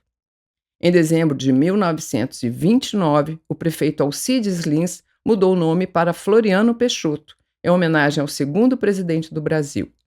Havia ali um coreto usado para a apresentação das retretas da banda da Polícia Militar. Na década de 1940, seu formato mudou de triangular para quadrado e depois retangular. Crianças e jovens iam à praça para brincar, os adultos jogar bocha, jogos de rua e era o ponto de encontro de passeios e paqueras e namoro. Foi palco para sessões do Cine Grátis, para feiras e atividades de lazer. Com o passar dos anos, foi ficando abandonada, perdendo seu paisagismo e sua beleza. Em agosto de 1984, o governador Tancredo Neves assinou o decreto aprovando o tombamento do conjunto paisagístico da Praça Floriano Peixoto e do prédio do quartel do 1º Batalhão da Polícia Militar pelo Instituto Estadual de Patrimônio Histórico e Artístico, o IEFA. Depois de muitos anos abandonada pelo poder público e pela população e ter sido atacada por vandalismo, a Praça Floriano Peixoto foi adotada pela Unimed em novembro de 2010. O circuito Unimed BH oferece atrações culturais, shows musicais, espetáculos teatrais e atividades de promoção da saúde, com profissionais da educação física e professores de Tai Chi Chuan. É possível ouvir, como nos velhos tempos, serenatas e cantorias, risos e as brincadeiras das crianças. O esporte, clássico das multidões. O bairro de Santa Efigênia tem torcedores e atletas de todos os times. Disse o Hélio Berberic na sua sabedoria de toda a vida à frente do bar e bom conhecedor dos moradores. Mas o forte aqui, no início, era o América Futebol Clube. Jair Bala confirma. Aqui sempre foi reduto americano. O campo do América era dentro do bairro, logo atrás da Escola de Medicina da UFMG. O time surgiu com a molecada. Quase todos eram alunos do Colégio Anglo-Mineiro. Depois vieram os estudantes de Medicina, Engenharia e Direito, filhos dos construtores da capital e da elite da cidade. Os primeiros jogadores foram Afonso Pena, Silviano Brandão, Mário Pena, Afonso Arinos, todos nomes de importantes avenidas da cidade. É do América o primeiro estágio da cidade com o primeiro campo gramado, onde há muitos anos está o Mercado Central, na Avenida Augusto de Lima. Com a venda deste campo, em 1929, o América comprou o terreno na Avenida Francisco Salles, onde hoje existe um supermercado. Na década de 1940, este estádio-campo passou por uma reforma, transformando o local em uma estrutura de estádio, conhecida também como Estádio do Alameda, por ter a entrada pela Alameda Álvaro Celso, conhecida na época por Alameda América ou Alameda Americana, não por acaso.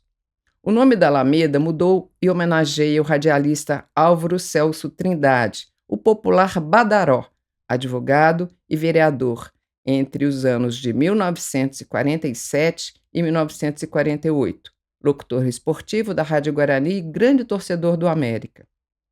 O primeiro grande clássico do América foi contra o Atlético, em 1913, uma partida beneficente que tinha o intuito de angariar fundos para a maternidade de Belo Horizonte, iniciativa dos jogadores, médicos e estudantes da Escola de Medicina.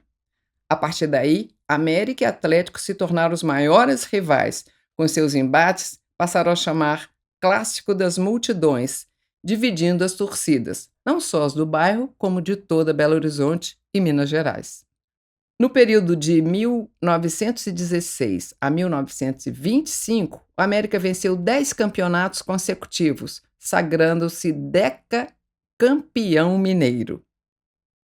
Entre os jogadores que ajudavam o América a obter tal título estava Otacílio Negrão de Lima, que se tornou grande político, Mário Pena e Lucas Machado, futuros médicos e fundadores do Hospital São Lucas, Geraldino de Carvalho, um dos primeiros negros a fundar um time de futebol no Brasil e nele atuar, e também Afonso Pena, Silviano Brandão e Afonso Arinos. E não é só de futebol que vivia o América. No seu estádio no Alameda, foi construída a primeira quadra de basquete. Seus jogadores fizeram parte da seleção mineira, vice-campeã brasileira na década de 1930. Ali também se formou o time de atletismo, já que seus fundadores praticavam outros esportes no Colégio Anglo-Mineiro. Na sede da Alameda, o América construiu a primeira piscina de competição da capital mineira e formou seu time de natação e esportes náuticos, sendo campeões em várias modalidades. Na Rua Major Barbosa moravam João Veríssimo da Silva, o seu Zico, e Dona Corina e seus 10 filhos, e um dos maiores técnicos do futebol brasileiro, Tele Santana. Seu Zico foi goleiro do América nos anos 1930 e o fundador da categoria Dente de Leite. Cuidava dos meninos de 5 a 16 anos. Para jogar ali, os meninos tinham que se sair bem na escola, comprovar boas notas, mostrar carta dos pais sobre comportamento dentro de casa. Maria Alva José da Silva, a caçula, era professora e cuidava do setor feminino do América, da formação do time e do chefe de torcida. Seu Zico também criou, nos anos 1950, a modalidade futebol de salão, conhecida por futsal, com o filho Hervé, de goleiro, além de outros parentes. Tele Santana era de Itabirito e começou jogando pelo Itabirense Esporte Clube. Foi para o Rio de Janeiro, jogou no Fluminense, no Vasco da Gama, ganhou alguns campeonatos, mas o destaque nacional veio como técnico e treinador. Foi técnico do Atlético, comandando a equipe em 434 partidas oficiais e conduzindo à conquista histórica do primeiro título do Campeonato Brasileiro em 1971. Tinha um estilo ofensivo de jogo e acreditava no treinamento dos atletas usando a repetição incansável de pontos chaves das jogadas, como passe de bola e treinamento de bola parada. A ele é atribuída a reinvenção do jogo bonito, do futebol arte, considerado pela mídia o último romântico do futebol brasileiro, o maior defensor do fair play e contra a violência no jogo. O esporte teve vez também para a meninada dentro do quartel, dirigido pelo coronel Antônio Pereira da Silva. Um dos mais importantes nomes que se revelaram ali foi o sargento Adolfo Guilherme, que começou sua carreira no voleibol, jogando no time da Polícia Militar de Minas Gerais. Assumindo depois a função de técnico da equipe, passou a direção dos times masculino e feminino do América Mineiro. Fazendo o que mais gostava, Adolfo Guilherme foi convidado a dirigir a seleção mineira masculina. Foi também o técnico das seleções mineira e brasileira de vôlei, responsável pela vitória em vários campeonatos mundiais. Os filhos de Adolfo Guilherme o seguiram na carreira. Jair Bala. Vizinho à casa do vovô, na rua Coronel Antônio Pereira da Silva, residia Jair Félix da Silva, o Jair Bala, considerado o maior jogador da história do América e treinador do time da Alameda, além de fundador da Associação dos Ex-Jogadores do América, Minas Gerais. O capixaba Jair chegou no América em Belo Horizonte em 1964 e logo arrumou uma namorada. Em 1965, participou da inauguração do Mineirão, jogando pela seleção brasileira. Casou-se, saiu do time e foi jogar em outras equipes. Santa Efigênia passou a ser seu porto seguro, sua residência oficial. Ele ressaltou a importância do clube na juventude de Santa Efigênia e dos bairros vizinhos. Daqui de Santa Efigênia, de Santa Teresa da Floresta, da favela Palcomeu, que hoje é o bairro Novo São Lucas, da Serra, todo mundo descia com a chuteira debaixo do braço para o Clube do América, que era aberto. Tinha uma quadra, uma piscina no fundo e o campo. Muita gente boa passou por lá. A família Calil, tradicionalmente ligada ao Atlético, jogou basquete no América. Jair Bala contou as conhecidas histórias, falou dos bares e das horas dançantes dentro das casas, das brincadeiras das meninadas na rua, dos bêbados de plantão, que faziam graça e não traziam transtorno, das manias do coronel, que ocasionalmente colocava os bagunceiros em fila e os levava marchando para o quartel. A história do apelido do craque é interessante. No início de 1960, Jair, ainda garoto, muito magro, era conhecido como Jairzinho. Começou sua carreira no Estrela do Norte, na sua terra natal, Cachoeiro do Itapemirim. Levado para o juvenil do Flamengo, era protegido por seu William, responsável pelas categorias de base. Seu William guardava um revólver descarregado na gaveta do seu escritório. Em uma ocasião, quando os meninos foram cobrar o pagamento do bicho, seu William, em tom de brincadeira, sacou a arma e, sem saber que estava carregada, disparou acidentalmente na perna do garoto. O tiro atingiu a coxa esquerda do Jair, e foi então que Gerson o apelidou de Jair Bala. O apelido ficou e a bala nunca foi achada. Muito tempo depois, numa radiografia feita no Hospital Semper, em Belo Horizonte, o médico disse: Seu Jair, o senhor tem uma bala no corpo, como o Jair Bala. E surpreso, ele salientou: É o senhor o Jair Bala? Então, achei a bala, escondida por quase 60 anos. Jair visitava frequentemente a casa do seu Zico. Ia para conversar sobre as seleções de base do América, tomar o café da dona Corina ou jogar conversa fora. Em tom de revelação, Jair contou, apontando o fim da rua. Aqui no bairro, em cima daquele bar da Niquelina, vivia Matilde Salum, parente da família Calil, a primeira conselheira do futebol brasileiro. Ela era conselheira do América. Grupo Escolar Henrique Diniz e os Sítios de Outrora. Dona Elza de Moura se orgulhava de ter estudado pedagogia e atuado como orientadora técnica da Escola Estadual Henrique Diniz. O grupo escolar começou com uma pequena sala de aula sob a direção da professora Jovelina Prado, instalada em uma viela que dava acesso a uma pinguela de madeira que conectava os bairros Santa Efigênia e Santa Teresa. Inaugurado em agosto de 1907, o estabelecimento escolar atendeu às necessidades de servir as crianças da colônia agrícola Bias Fortes, uma espécie de cinturão verde cuja finalidade era assentar parte da população que chegava à cidade e fornecer víveres para o abastecimento da capital. O nome Henrique Diniz homenageia o secretário do Interior no governo Bias Fortes, um prestativo médico de Barbacena. A escola recebia periodicamente a visita do Dr. Haroldo, que aplicava vacina nos alunos e do qual o coronel Décio tinha medo. Ele lembra das turmas grandes, das salas cheias e que se hasteava a bandeira e cantava o hino nacional. Era o tempo da ditadura de Getúlio Vargas. Das idas e vindas à escola Henrique Diniz, coronel Décio tem saudade de uma senhora que vendia pastéis dentro do prédio escolar, num balaio. O pastel de carne moída com batatinha era delicioso. E recorda ser comum encontrar pelas ruas pessoas com carroças puxadas a cavalo, vendendo pastéis, frutas, verduras, leite, pão e até peixe.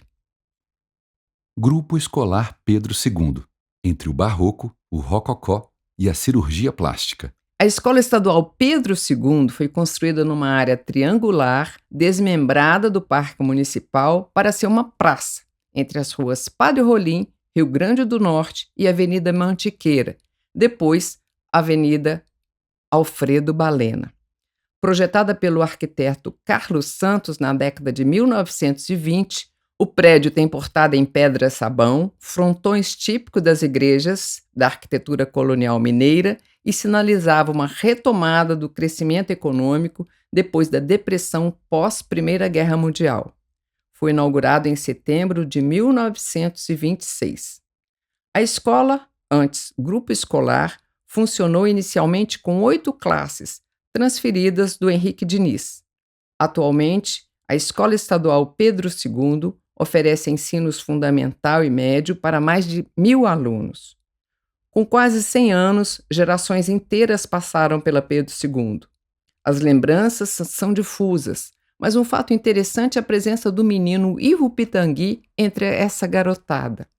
Sua família morava ali perto, na rua Padre Rolim.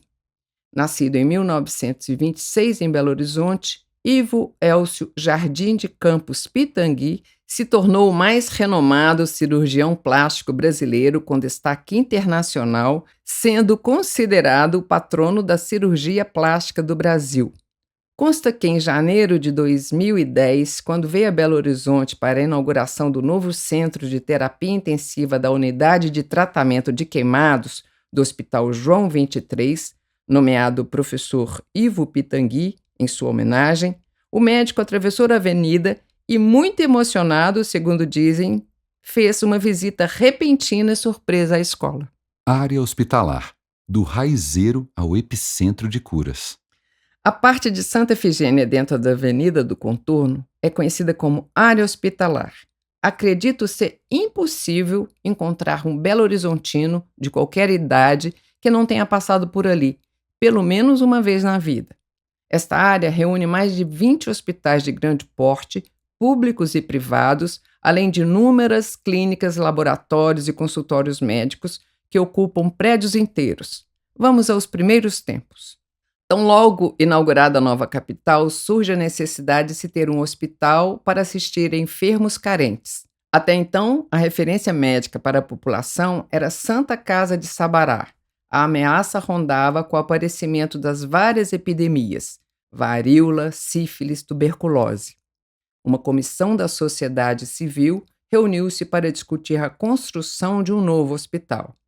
Foi criada a Sociedade Humanitária da Cidade de Minas e, em 1899, um hospital-barraca chamado Pavilhão de Santa Casa de Misericórdia era inaugurado com uma missa campal, bênção, banda de música da PM e várias autoridades no terreno da esquina da Rua Ceará com a Avenida Araguaia, hoje Rua Francisco Salles, cedido pela Prefeitura, ainda assoberbada com outras edificações oficiais. O Hospital Barraca funcionou por 2 anos de forma precária e não tinha renda própria. Nasceu e sobreviveu da filantropia dos ricos e da arrecadação entre os pobres, dentro do espírito das Santas Casas, iniciativa de Leonor de Lancastre, que, na Idade Média, se prestava a amparar peregrinos e flagelados. Em Minas, as primeiras surgiram nas vilas de Ouro Preto, São João del Rei e, posteriormente, em Sabará, ampliando o número, especialmente no século XIX. O hospital, em princípio, só atenderia gratuitamente indigentes. De quem pudesse pagar, seriam cobradas diárias. Em 21 de abril de 1900, foi criada oficialmente a Santa Casa de Misericórdia. A diretoria, apesar dos parcos recursos, conseguiu construir o hospital de pedra e cal, inaugurado em 1903. Os primeiros médicos vieram de fora. Eduardo Borges Ribeiro da Costa, Hugo Eiras Furquim Werneck vieram do Rio de Janeiro, onde haviam mudado o conceito da medicina e se empenhado em uma medicina científica, e foram os pioneiros da cirurgia. O Dr. Hugo Werneck, especializado em ginecologia, foi convidado a se tornar diretor clínico, além de responsável pela parte administrativa. Ele investiu em equipamentos e na contratação de funcionários especializados. Uma das suas primeiras preocupações foi o combate à varíola, ordenando a todo paciente que passasse pela Santa Casa fosse vacinado contra a doença. Com o passar dos anos, houve a necessidade de construir outros setores, outros edifícios no entorno da Santa Casa. Em 1916, era inaugurada a maternidade Hilda Brandão, que levou o nome da esposa do governador, Júlio Bueno Brandão, por seu apoio à campanha junto à sociedade. Um espaço foi dedicado às parturientes, substituindo, apesar da resistência das famílias conservadoras, as parteiras por médicos, numa época em que muitas mulheres morriam por falta de cuidado obstétrico. Tornou-se referência em todo o país. O atual prédio da Santa Casa de Misericórdia, considerado o maior hospital da capital, foi projetado pelo arquiteto italiano Raffaello Berti. Tem 14 andares, com 4 grandes alas, mais de 1.200 leitos, com atendimento 100% financiado pelo SUS, atendendo a 90% dos municípios mineiros. Durante toda a sua existência, inovações científicas e tecnológicas foram incorporadas, mantendo a Santa Casa como uma referência nacional. Perto dali estava o Hospital Militar, inaugurado em maio de 1914. Como indica o nome, atendia às necessidades da força pública. Foi o terceiro hospital construído na cidade.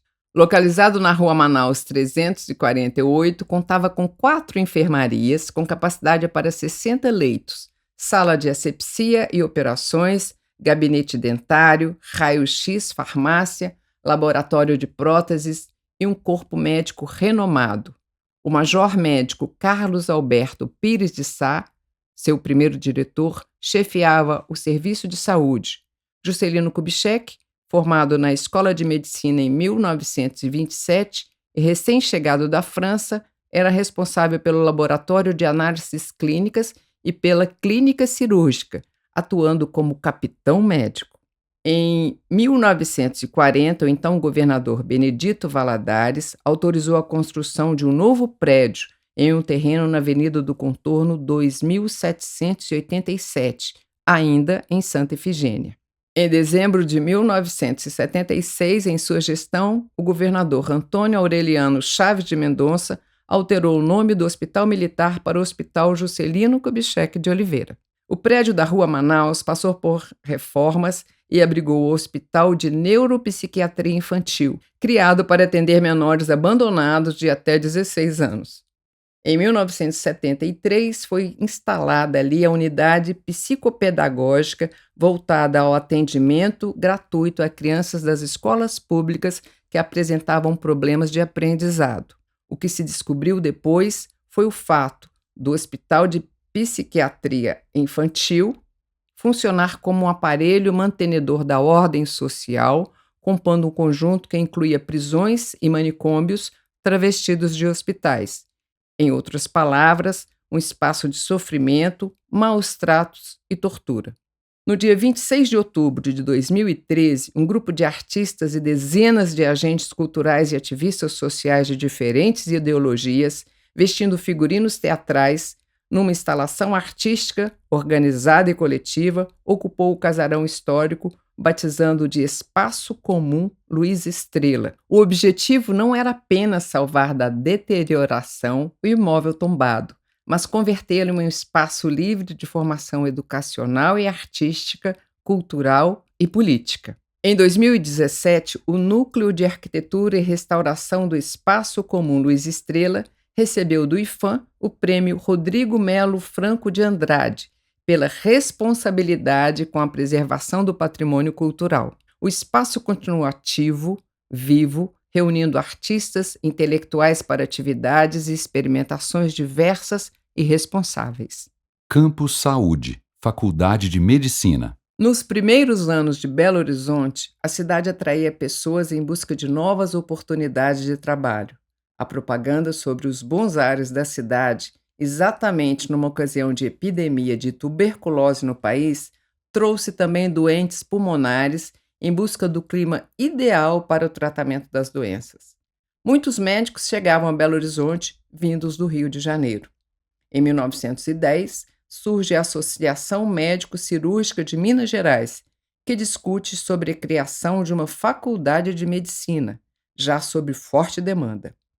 Em março de 1911, a ata da fundação da Faculdade de Medicina foi assinada por um grupo de médicos especializados em diversas áreas. Em junho de 1911, foi lançada a pedra fundamental para a construção do edifício sede da faculdade nos terrenos do Parque Municipal, na Avenida Mantiqueira, que receberia o nome de Alfredo Balena, perto da Santa Casa, onde seriam ministradas as aulas práticas. Em 1927, a Faculdade de Medicina, juntamente com outras escolas de nível superior, Direito, Engenharia, Odontologia e Farmácia, integrou a Universidade de Minas Gerais, federalizada em 1949, passando a ser parte da Universidade Federal de Minas Gerais, a UFMG. Desde o início, sendo referência, foi a escola de médicos que se notabilizaram também em outras áreas. Pedro Nava, memorialista, relata em suas obras episódios do cotidiano da faculdade. Ele foi da mesma turma do ex-presidente Juscelino Kubitschek e de Pedro Salles, formados em 1927. Na turma de 1930, diplomou-se João Guimarães Rosa, um dos maiores romancistas brasileiros. Em 1960, é implantada a residência médica. Em 1977, com a reforma universitária, foi implantado o Centro de Memória da Medicina, idealizado pelo professor João Amilcar Salgado, dedicado conhecedor da história da medicina e grande investigador da memória de figuras e instituições médicas mineiras.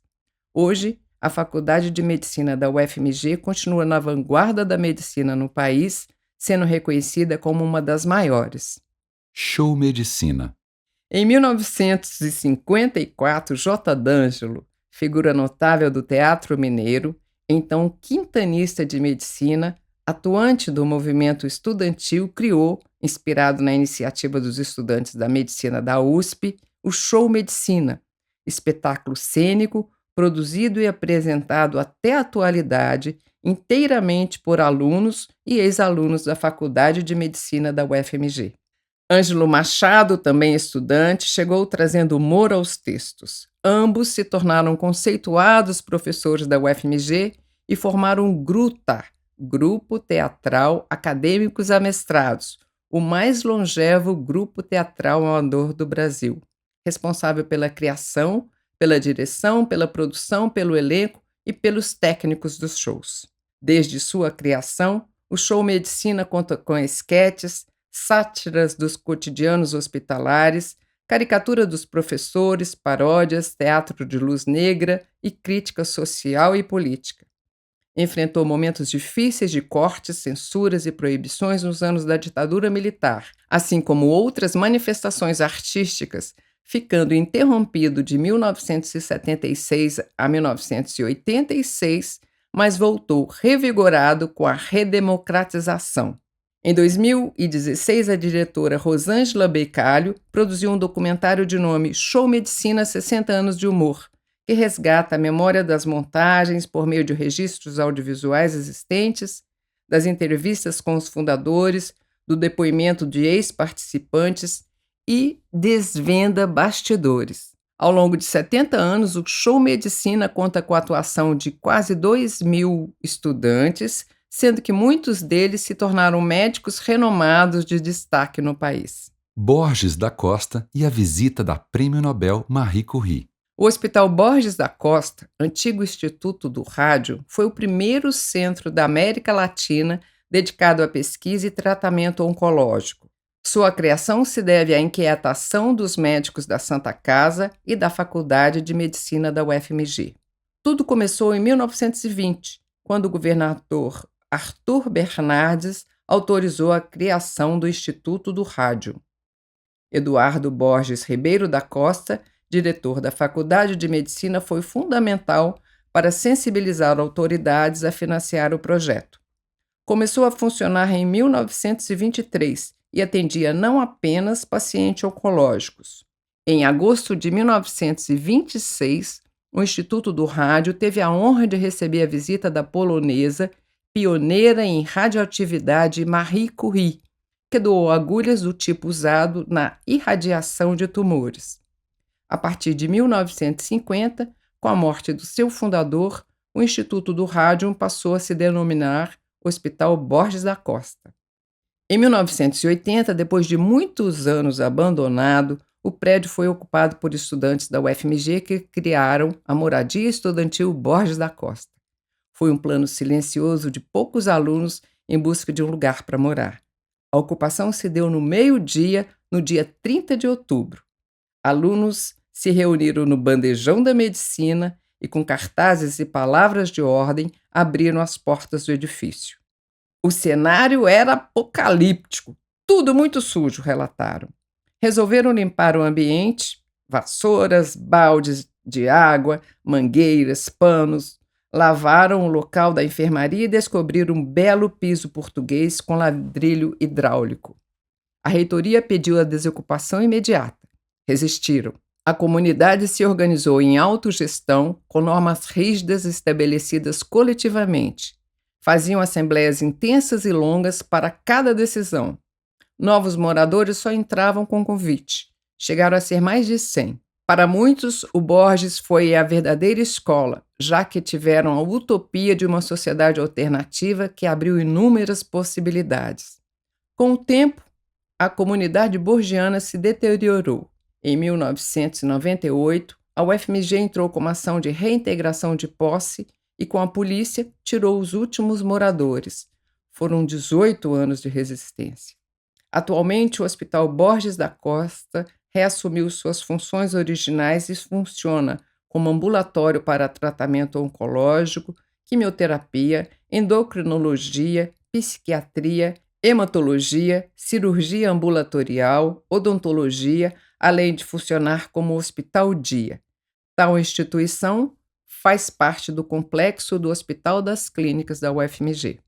Acomoda em uma de suas alas, desde 2008, o projeto ELSA Brasil, Estudo Longitudinal da Saúde do Adulto, centro de pesquisa que investiga a incidência e os fatores de risco para doenças crônicas, em particular as cardiovasculares e o diabetes da população brasileira. Para isso, conta com cerca de 15 mil voluntários, entre os quais eu me incluo.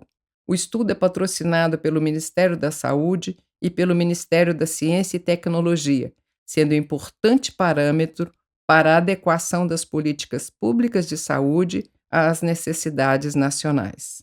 Quilombo Manso Ningunzo Caiango. Resistência e luta. Quem conhece o bairro Santa Efigênia não tem ideia de que a região abriga um dos mais importantes quilombos urbanos de Belo Horizonte, cuja principal missão é preservar a identidade cultural e religiosa dos afrodescendentes, sustentando práticas cotidianas do povo banto, seus saberes e tradições. Fundada na década de 1970 pela matriarca Efigênia Maria da Conceição, Mameto Nikinzi Muyande, ou Mãe Efigênia, como é chamada por seus filhos de santo, a comunidade Manso, autodenominada Quilombo, começou como uma casa de umbanda intitulada Senzala do Pai Benedito, transformada em terreiro de candomblé Angola e posteriormente organizada como Associação de Resistência Cultural da Comunidade Quilombola Manso Ningunzo Caiango. Mãe Efigênia foi convertida à Umbanda aos 11 anos, invocada por Pai Benedito, que exigiu uma vida religiosa e espiritual e deu o terreno em Santa Efigênia para ser a Senzala do Nego. Desde então, mantém vínculo com o território. Aqui cheguei, plantei, criei galinhas e meus filhos de laços consanguíneos ou religiosos. A casa não tinha água nem luz. Pegava água na biquinha, na mendiçá, que tinha água limpa.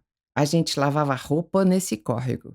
O Quilombo Manso, localizado na rua São Tiago, na divisa com o bairro Paraíso, abriga cerca de 11 famílias e tem um projeto sociocultural de resistência e valorização da cultura afro-brasileira, realizando atividades de capoeira, samba de roda, dança afro, percussão, além de todas as obrigações religiosas do terreiro, pontuadas pelos rituais do candomblé, por consultas espirituais e por jogos de búzios realizados por Mãe Efigênia e sua filha Cássia Cristina, a Macota.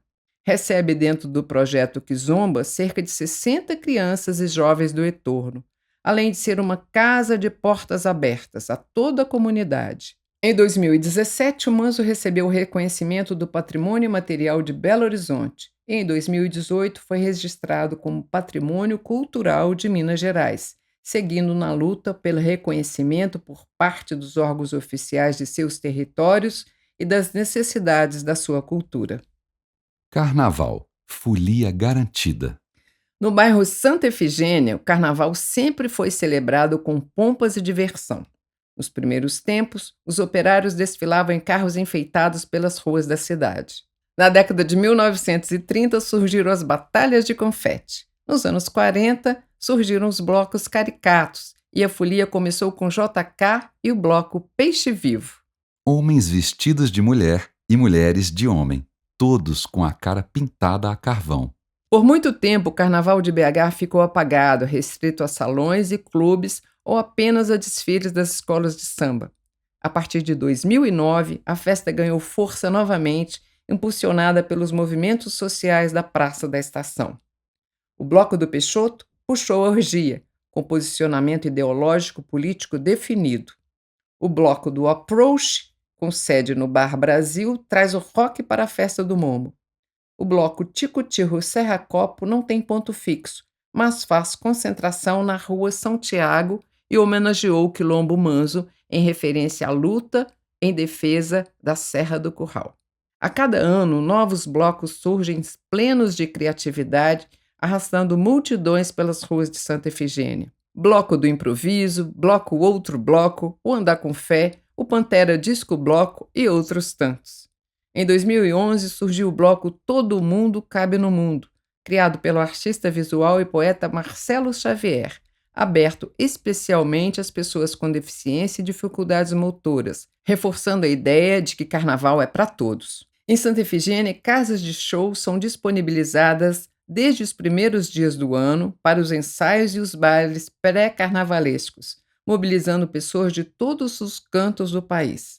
O Autêntica recebe blocos Beiço do Vando, Besourinhos, Tchanzinho Zona Norte, Circulô, Banho de Cheiro, Andar com Fé, Me Beija que eu sou pagodeiro, Bloco da Esquina, Chama o Síndico, Como Te Llamas e muitos outros. É folia garantida desde o início do ano até que as festas se voltem para a quaresma.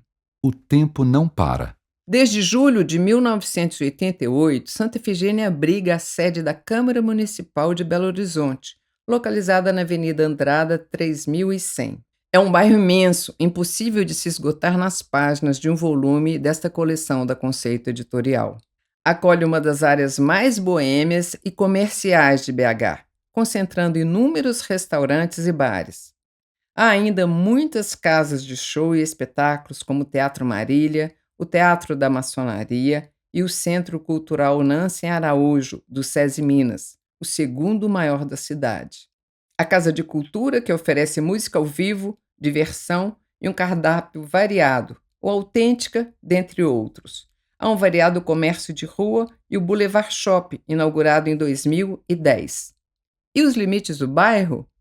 A delimitação não é rígida, porém podemos dizer que Santa Efigênia começa na confluência da Avenida dos Andradas com a Alameda Ezequiel Dias, segue pela Avenida Carandaí até a Avenida do Contorno e dessa até a Rua Juiz da Costa Val, que divide o bairro com o Novo São Lucas, região antes conhecida como a Favela do Pau Comeu. O final da Rua Juiz da Costa Val faz divisa com o bairro Pompeia, tomando uma parte da Rua Ribeirão das Neves, que segue pela Avenida Mendiçá até a Rua José Lavarini. Essa região é o Antigo Cardoso, sendo pouco definido o ponto certo de divisão entre os bairros. Atravessando a Avenida dos Andradas, a Rua Conselheiro Rocha divide com Santa Teresa, em direção ao centro, até novamente a Avenida do Contorno e ao ponto inicial da Andradas.